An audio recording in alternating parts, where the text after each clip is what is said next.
Assalamualaikum warahmatullahi wabarakatuh. Alhamdulillahi wa kafa wassalatu wassalamu ala nabiyyihil mustafa wa ala alihi wa sahbihi ahli sidq wal wafa. Amma ba'd. Para orang tua, para guru, sahibul bait dan hadirin wal hadirat yang dimuliakan oleh Allah Subhanahu wa taala. Malam ini majelis kita dibarengi dengan turunnya hujan yang telah membuat tanah menjadi subur dengan hujan tersebut. Harapannya juga dengan berkahnya hujan dan bacaan sholawat, hati kita pun menjadi ikut subur dengan hal-hal yang baik, hal-hal yang positif yang bisa membawa kita semakin dekat dengan Allah Subhanahu wa taala. Amin ya rabbal alamin. Kita sudah masuk ke tahun yang baru, udah setahun dari umur kita hilang.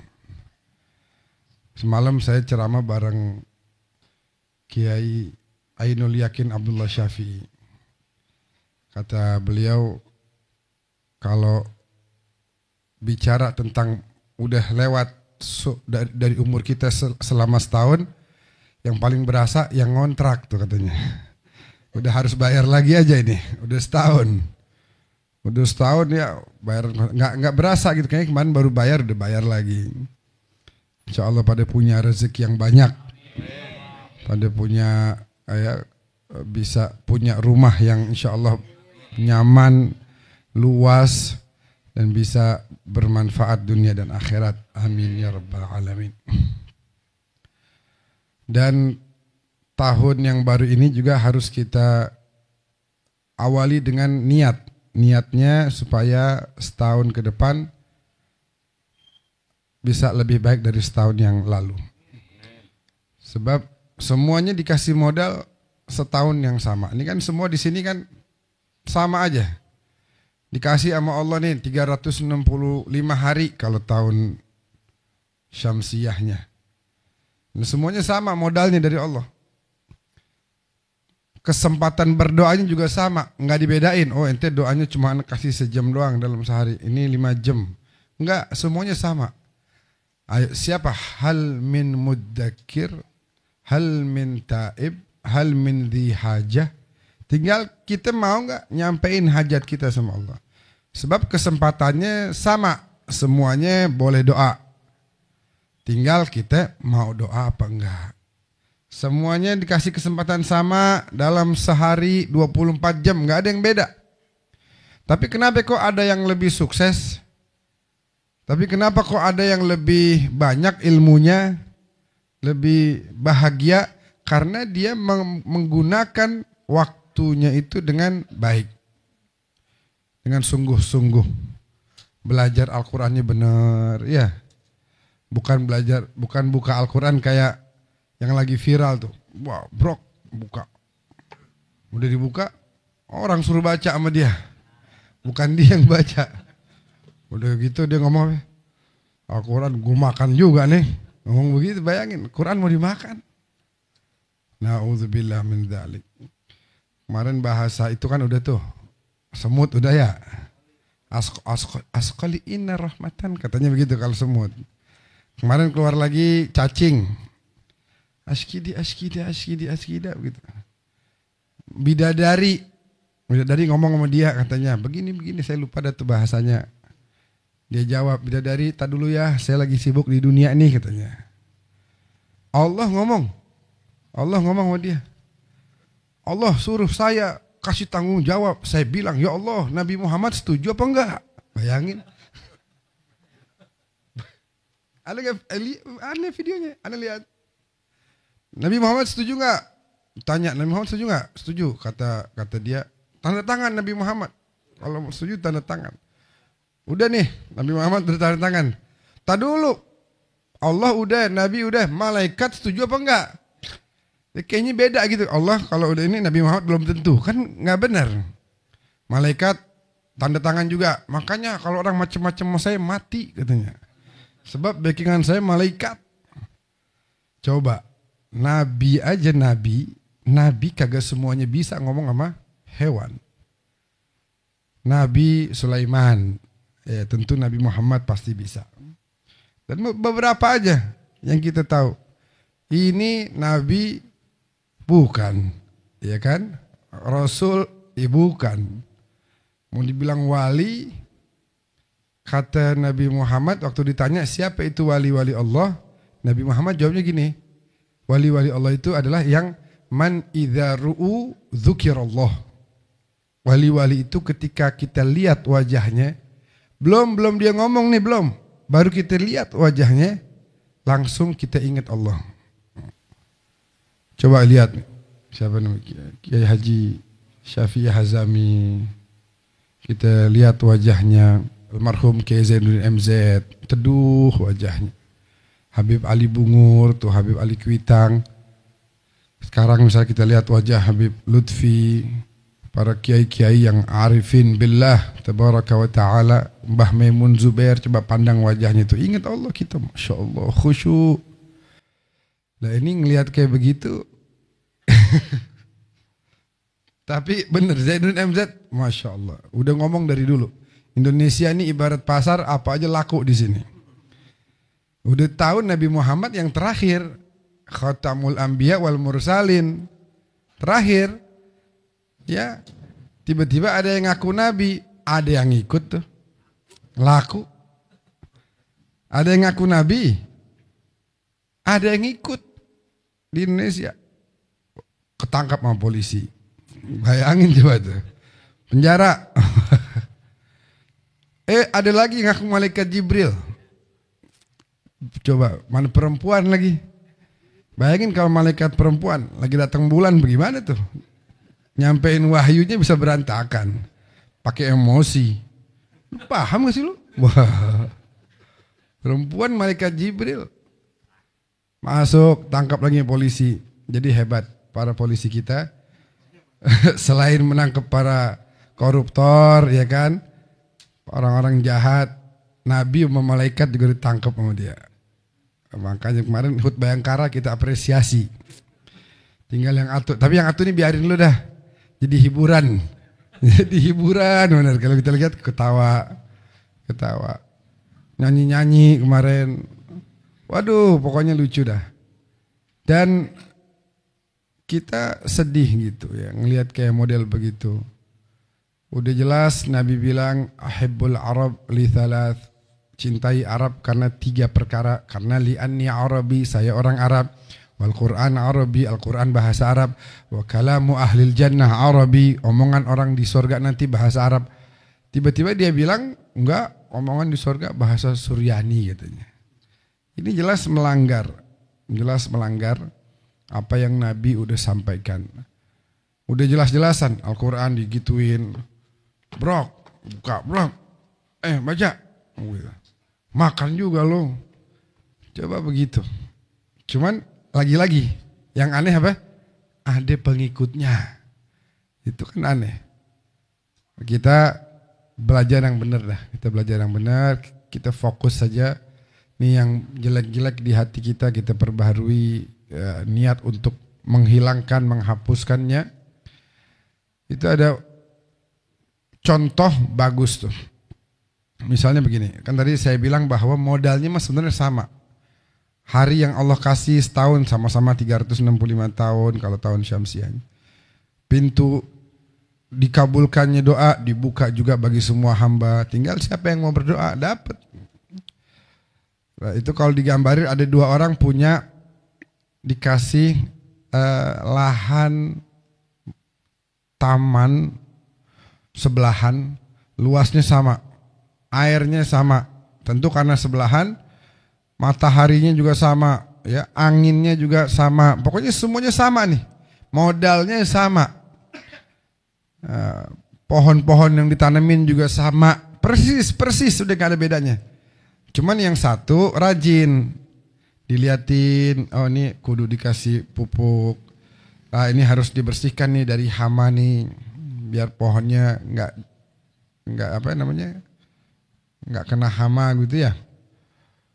Dibersihin, dirapiin. Kalau ada yang mencoba untuk mengganggu, baik itu hewan atau hal-hal lainnya itu dia ada antisipasinya. Otomatis apa yang terjadi? Buahnya cakep, ya. Juga pohon-pohon yang menghasilkan bunga-bunganya juga pasti cakep. Karena dia perhatian, dia fokus, dia punya benar-benar perhatian untuk kebaikan tamannya ini. Yang satu kagak, tidur aja di rumah. Ya, itu pohon dibiarin, kagak gue siram dan ntar kalau hujan ya udah biar kena hujan aja. Nah, ada hama ya udah dah, biarin gue capek. Lu beliin pupuk gitu tuh nih, aduh sayang duitnya. Diperhatiin kagak, ya dirawat kagak, dibersihin kagak. Maka yang terjadi apa? Yang pasti jadi tempat yang tidak baik hasil tumbuhannya. Yang pasti akan jadi buah-buahannya jadi makanan cacing atau hewan-hewan yang lainnya. Nggak ada hasilnya. Nggak ada hasil, nggak berbuah. Kenapa? Nggak disiram. Kenapa nggak berbuah? Diambil sama hama, dirusak sama hama, diambil sama hewan-hewan. Bunga-bunganya nggak berbuah juga, pada mati pohonnya. Nah begitu juga kalau kita punya perhatian terhadap diri kita. Ini diri kita nih ada hama-hamanya juga, ada penyakit-penyakitnya juga yang kudu kita bersihkan. Ada penyakit hati, ada penyakit fisik. Penyakit fisik dan penyakit hati dua. Ini dua-duanya harus kita berikan perhatian. Kita sakit kepala, kita obatin. Kita sakit gigi, kita obatin. Kita sakit flu, ya kita berobat. Begitu supaya penyakitnya hilang, supaya kita sehat afiat. Nah itu yang kita mau. Dan ada yang lebih penting, karena fisik ini adalah tempat kita dilihat oleh manusia. Ada yang tempat merupakan tempat pandangannya Allah, yaitu hati. Dalam hadis Nabi Muhammad udah tegas mengatakan, innallaha, sungguhnya Allah la yanzur, tidak akan memperhatikan ila suwarikum, kepada bentuk fisik kalian, wala ila ajsamikum, tubuh kalian. Wah ini lebih ganteng nih. Enggak, ini lebih tinggi nih, berarti pahalanya lebih gede. Ini lebih besar badannya. Enggak begitu. Ini kulitnya lebih bersih, putih. Enggak begitu. Allah enggak ngelihat itu. Walakin yanzuru ila qulubikum. Yang dilihatin sama Allah tiap hari itu hati kita. Yang mana yang bersih hatinya, yang mana yang penuh dengan penyakit, yang mana yang enggak pernah ghibah, yang mana yang masih demen ghibah, yang mana yang kagak iri, yang mana yang iri. Kagak boleh lihat tetangga beli NMAX baru. Wow, NMAX baru. Iri sih kagak, iri mah kagak. Paling dehem doang rada kenceng. Terbaru tuh. Beli cash apa kredit? Kredit. Paling 3 bulan diambil Ambon. 3 bulan diambil Ambon. Jangan iri. Orang senang, kita ikut senang. Jadi ada orang tuh kelasnya beda-beda. Ada yang ketika Wahyu dapat rezeki, kita ikut bahagia. Nah itu yang paling cakep tuh. Ada yang Wahyu dapat rezeki, kita mau juga, tapi kagak berharap Wahyu kehilangan rezekinya. Nah itu namanya ghibtah, masih boleh tuh. Ya Allah, Wahyu punya motor, mudah-mudahan saya punya juga. Itu masih boleh, tanpa mengharapkan ada yang begitu. Kalau hasud itu kita pengen dapat apa yang dia punya, dan kita pengen yang dia punya itu hilang. Nah itu namanya hasud, nggak boleh. Kalau orang lain senang, kita harus ikut senang. Boleh minta sama Allah, ya Allah saya pengen punya kayak begitu, boleh.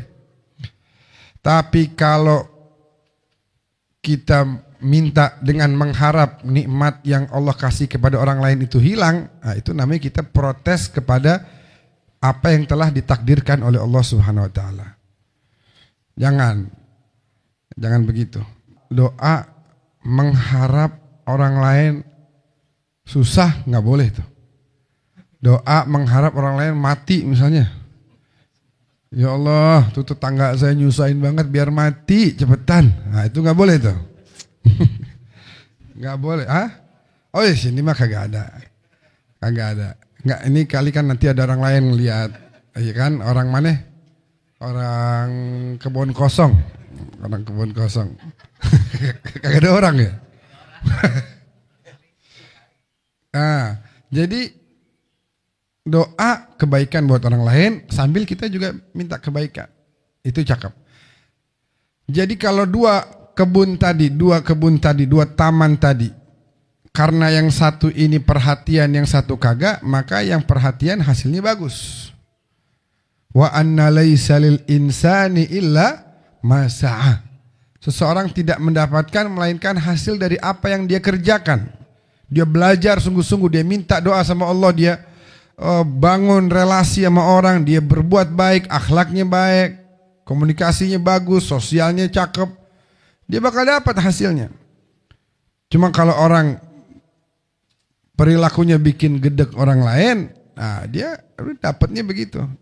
Susah punya teman, ya dijauhin, usaha kagak ada yang mau bantuin dan lain sebagainya. Jadi tinggal gimana kita memanfaatkan modal yang Allah kasih, yaitu bahwa yang pertama waktu kita sama-sama 24 jam. Kita sama seluruh nih pengusaha, pejabat, kiai, mubaligh, ulama, semua waktunya sama-sama 24 jam. Tinggal mau dimanfaatin sejauh mana. Dan yang kedua, semua kita sama-sama memiliki pintu doa yang selalu terbuka luas oleh Allah, nggak pernah ditutup. Ini buat kita nih. Tinggal gimana kita memanfaatkan apa yang telah Allah berikan kepada kita untuk perbanyak doa, perbanyak minta sama Allah. Minta terus minta.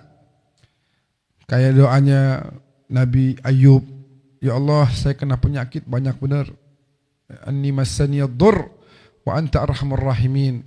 Engkau adalah yang maha penyayang. Udah Allah suruh mandi di sumur, hilang penyakitnya. Begitu. Rabbi inni askantu min dzurriyyati biwadin, kata Nabi Ibrahim, ghairi dzi zara' 'inda baitikal muharram. Rabbana yuqimus shalah faj'al afdatan minan nas tahwi ilaihim. Doa Allah kabulin. Tempat yang kering kerontang cuma tinggal berdua doang, tiba-tiba orang berdatangan, cinta sama mereka, menghormati Nabi Ismail, memuliakan, membantu. Karena doa. Doa yang lain juga sama. Para nabi-nabi, para orang-orang soleh, orang-orang yang ketika melihat ada orang lain yang perlu didoain, kita doain. Begitu juga terhadap, kalau saya nih kemarin di Kalimantan banyak orang tanya, ini bagaimana nih Bib? Orang pada nyerang Habib terus. Saya bilang, pertama jangan dibales, kedua mereka umatnya Nabi Muhammad, kita harus doain. Nabi Muhammad paling senang kalau umatnya itu selamat.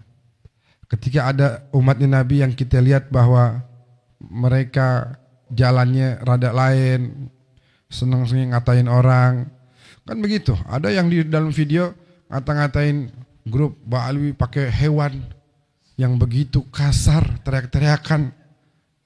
Ya kita gimana?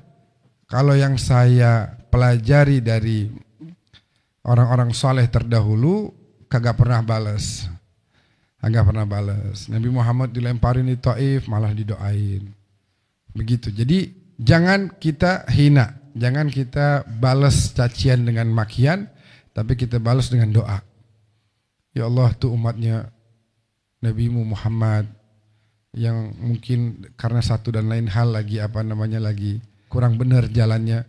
Begitu juga saya mendoakan baik dari kalangan Ba'alawinya, mungkin ada yang kurang baik. Ya Allah, tolong kembalikan ke manhaj yang benar sesuai dengan metode yang udah diajarkan oleh Rasulullah sallallahu alaihi wasallam. Begitu. Maka dari itu ya kita semua tadi dalam ayat yang sudah saya katakan, wa anna laysa lil insani illa ma sa'a. Jadi kalau ada orang di luar sono bilang begini, jangan percaya nih. Wah, kalau Habib mah enak pasti masuk surga, itu jangan percaya. Ya, pamannya Nabi Abu Lahab, Allah bilang dalam Al-Quran, Allah bilang sayasla naran dzata lahab, dia bakal masuk neraka.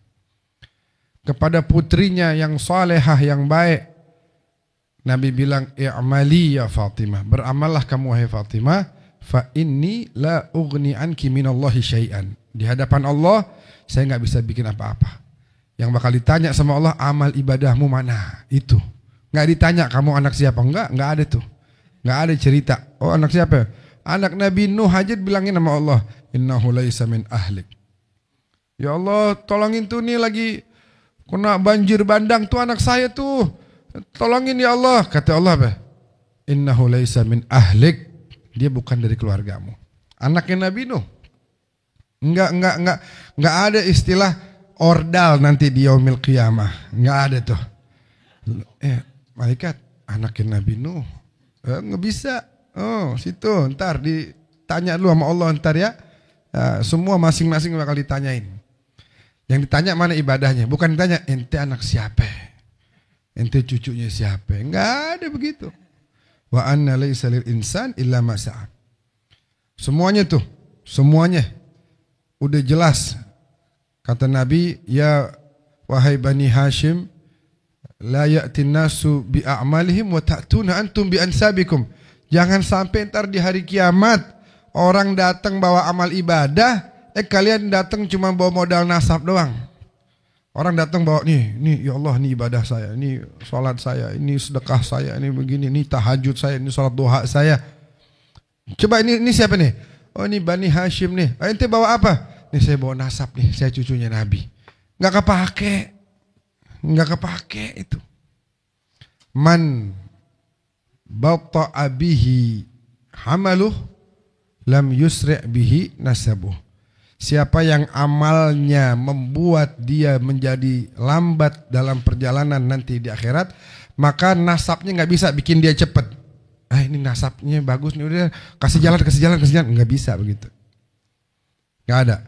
Udah kita kagak perlu bahas lagi kalau urusan itu. Nggak ada perbedaan siapa di hadapan Allah. Nanti ini siapa nggak ada. Yang ditanya amal ente mana, itu aja udah. Nggak ada tuh omongan, wah kalau Habib mau ngapain juga ntar dia masuk surga. Lah enak banget. Nggak ada begitu. Berarti kagak adil kalau begitu. Jadi jangan percaya kalau ada omongan kayak begitu. Saya, bapak-bapak, semuanya ibu-ibu, kita bakal ditanya pertanyaan yang sama, dihisab dengan hisab yang sama, tergantung sejauh mana amal ibadah kita selama di dunia. Justru kita nih yang katanya punya nasab yang bagus, itu bakal di dunia ini punya tanggung jawab lebih. Nah ente katanya cucu Nabi kok begini ente? Kok begini modelannya kayak begini? Ente cucu Nabi model apaan? Nah begitu, tanggung jawab di hadapan Allah. Bukan satu prestis berbangga-bangga, enggak. Justru ini jadi tanggung jawab.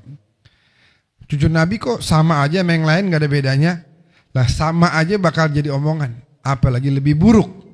Cucu Nabi kok lebih buruk dari orang yang lain? Ya buat apa nih orang? Nah justru akan menjadi satu celah yang membuat orang nanti bakal mentoan. Intinya jangan ikut-ikutan. Kita kalau bicara nasab orang lain itu berat. Mengatakan orang lain, lu mah bukan anaknya ini, wah itu berat. Selama udah syuhrah wal istifadah, semua dunia udah tahu.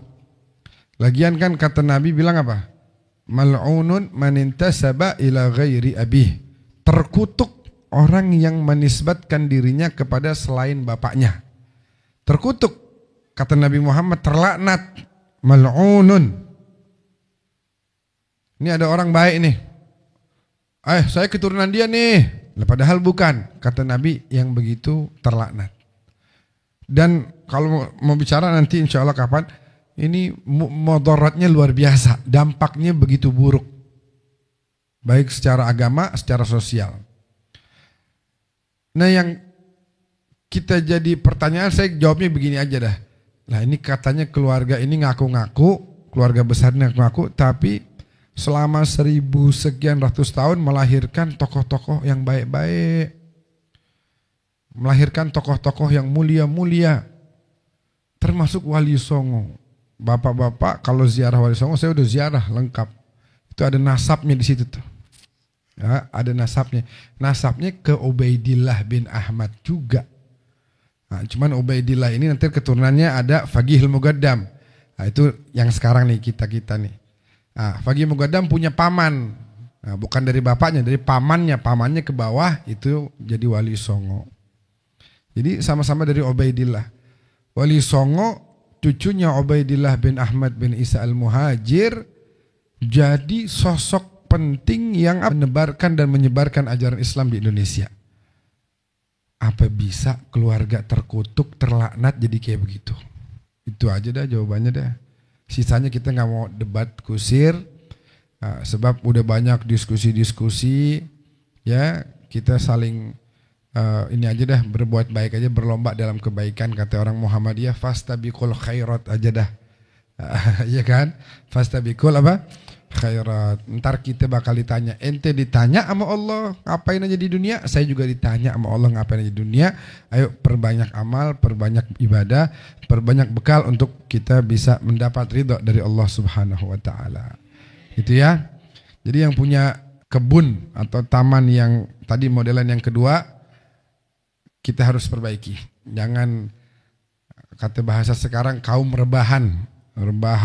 Saya kapan ya punya ini, saya kapan, sambil rebahan gak berasa, habis tidur bangun udah azan maghrib belum sholat asar. Begitu kaum rebahan bakal apaan. Ayo kita bangun, kita manfaatin doa yang banyak, terus perhatiin penyakit-penyakit apa yang harus kita hilangkan. Insya Allah ada jalan. Hasil tidak mengkhianati ikhtiar kita. Sekian, wassalamualaikum warahmatullahi wabarakatuh.